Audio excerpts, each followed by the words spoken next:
전남 구례의 새벽 공기는 한옥 처마 끝에서 맺힌 물방울처럼 서늘했고 첫 촬영장의 숨소리는 마치 오래된 장독 항아리 사이로 스며드는 바람처럼 조심스러웠다. 그 순간 플랫이 수십 개가 연속해서 터지며 밤과 낮의 경계가 흔들렸다. 윤스테이, 한때 잔잔한 위로를 전하던 이름이었지만 이번에는 시작부터 불꽃이었다. 그리고 그 불꽃의 중심에는 두 개의 이름이 겹겹이 포개져 있었다. 김용빈과 손비나. 음악과 힐링의 결합이라며 박수치는 이도 있었지만 인터넷의 타임라인은 한 문장으로 갈라졌다. 출연료 3배. 균형이냐, 전략이냐. 이 숫자 하나가 예능을 넘고 팬덤을 건너 결국 대중의 머리와 가슴을 동시에 흔들어 놓았다. 촬영 첫날, 김용빈은 새하얀 한복 셔츠의 단추를 정갈하게 채우고 마당으로 걸어 나왔다. 그의 발끝이 나무 데크를 밟는 순간 소리 없는 탄성이 공기를 가르며 번졌다. 미소는 담담했고 눈빛은 무겁지 않게 단단했다. 그는 자신이 왜 여기에 있는지 알고 있었다. 대중이 부여한 신뢰, 제작진이 투자한 기대, 그리고 스스로 짊어진 책임. 제가 조금이라도 힘이 될 수 있다면 최선을 다하겠습니다. 첫 인사는 짧았고 그 짧음이 오히려 길었다. 말 뒤에 이어지는 침묵은 한옥 뒤편의 산등성이처럼 깊었다. 그때 손비나가 나타났다. 다홍빛 머플러가 바람에 흔들리고 눈가의 미묘한 곡선에 피곤과 설렘이 동시에 걸려 있었다. 용빈 씨라면 든든하죠. 예능이든 노래든 결국 진심이 중요하니까요. 두 사람의 목소리가 포개진 그 지점에서 현장은 비로소 숨을 쉬기 시작했다. 하지만 현장 바깥의 세계는 이미 뜨거웠다. 실시간 검색어 상단은 단 한 줄로 뒤덮였다. 김용빈 출연료 3배. 그 문장은 급류처럼 커뮤니티를 휩쓸었고 사람들은 저마다의 잣대로 저울을 들었다.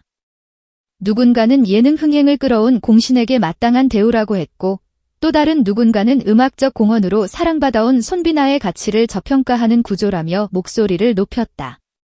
논쟁은 출연자보다 구조를 향했고 구조를 지나 문화로 확장되었다. 예능은 흥행이 먼저인가, 균형이 먼저인가.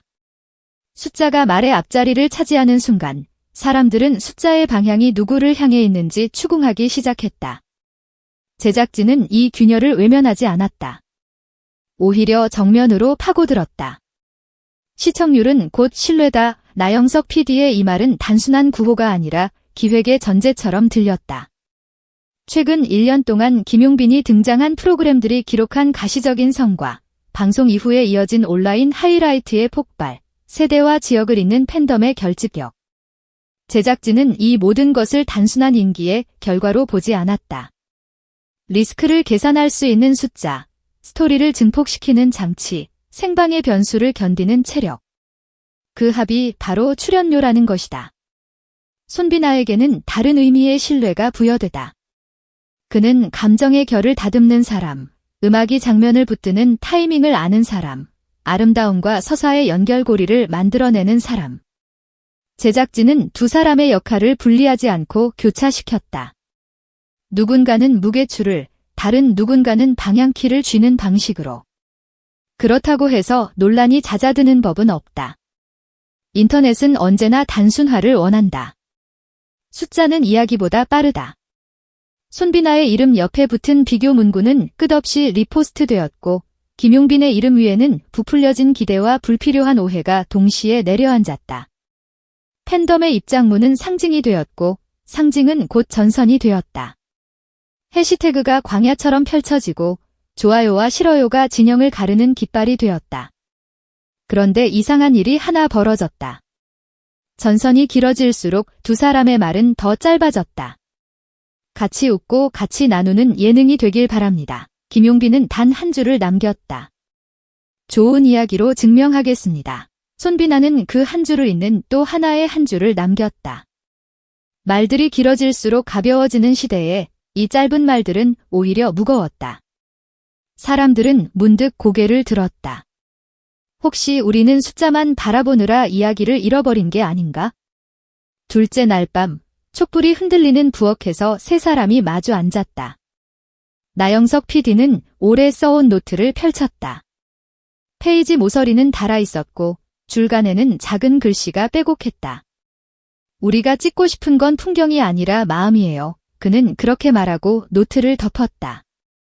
마음을 찍으려면 시간이 필요하고 시간이 의미를 가지려면 신뢰가 필요하다. 그래서 그는 누군가에게는 3배의 수치를 또 다른 누군가에게는 3배의 집중을 건넸다. 균형을 신성한 저울로만 이해하면 보이지 않는 것들이 있다. 어떤 균형은 결과에서 완성되기도 한다. 첫 방송의 엔딩, 마지막 자막 한 줄, 촬영 마지막 날의 침묵 같은 것들. 제작진의 언어는 숫자보다 느렸지만 오래 남기 위해 느렸다. 그 밤의 마지막 장면은 음악이었다. 기타 1대, 종이컵 2개, 그리고 숨을 고르는 사람들. 김용빈이 첫 소절을 열었고 손비나가 그 뒤를 이어 붙였다.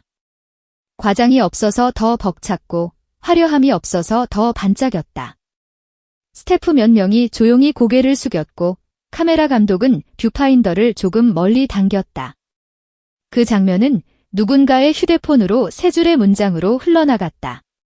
감정의 농도가 화면을 넘어간 순간이었다. 누군가는 그 장면을 보며 이렇게 적었다. 출연료는 숫자고 숫자는 잊히지만 노래는 여운이고 여운은 남는다. 물론 이렇게 말한다고 해서 불균형이라는 단어가 사라지지는 않는다. 예능의 시장은 때때로 불공정했고 때때로 불합리했다. 하지만 모든 숫자에는 맥락이 붙어 있다.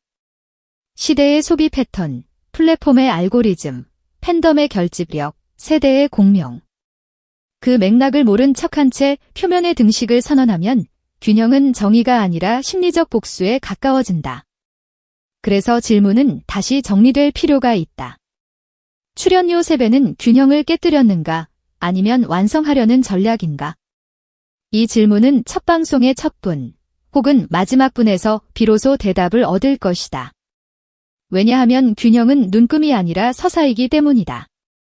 서사가 목적지를 가리키는 순간 숫자는 맥락으로 환원된다. 팬덤의 시간은 길다. 한때는 서로를 향해 나를 세웠던 해시태그들이 어느 날 같은 장면을 공유하며 동시에 울컥할지도 모른다. 손비나의 목소리가 김용빈의 빈 공간을 채우고 김용빈의 존재감이 손비나의 결을 떠받치는 순간을 본다면 사람들은 세마던 손가락을 거둘 것이다.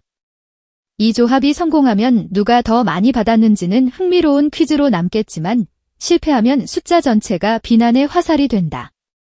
그래서 이 프로젝트의 모험은 출연료에 있지 않다. 모험은 서로의 결을 겹치게 하는 데 있고 겹쳐진 결이 새로운 질감을 만들어내는 데 있다. 제작진이 말한 전략은 아마도 그런 종류의 전략일 것이다. 파격은 주목을, 균형은 지속을, 진심은 기억을 만든다. 한옥의 아침은 빠르게 온다. 닭이 울기도 전에 빛이 마당을 스치고 스태프들은 삼각대를 옮기고 두 사람은 다시 마주선다. 카메라가 돌아가기 직전 김용빈이 아주 작게 속삭인다. 오늘은 어제보다 더 나아가 보죠. 그 말에 손비나가 고개를 끄덕인다. 그리고 둘은 동시에 숨을 들이마신다. 화면 밖에서 우리도 따라 숨을 들이마신다. 균형을 잰다는 것은 어쩌면 오늘의 숨을 어제보다 조금 더 깊게 들이마시는 일인지도 모른다. 그렇게 프로그램은 앞으로 나아간다. 숫자를 넘는 이야기로, 이야기를 품은 숫자로. 그러니 지금 우리가 붙들어야 할 질문은 단 하나다. 이 논란이 우리에게 묻는 것은 무엇인가? 대중이 사랑을 건네는 방식, 제작진이 책임을 나누는 방식, 아티스트가 진심을 증명하는 방식. 출연료 3배라는 표면 아래에는 세 방식이 마주보는 장면이 있다. 어느 쪽이 옳다고 섣불리 결정하기 전에 첫 방송의 첫 장면을 보자. 새벽의 숨, 한옥의 빛, 두 사람의 목소리. 그 안에서 균형은 결국 우리가 체감하는 무게로 완성될 것이다. 논란은 이야기의 서막이었다. 균형과 전략 사이에서 예능은 또 한 번 진화할 것이고 우리가 몰래 바랐던 진심은 어쩌면 가장 조용하고 가장 분명한 방식으로 스크린을 통과해 우리에게 도착할 것이다.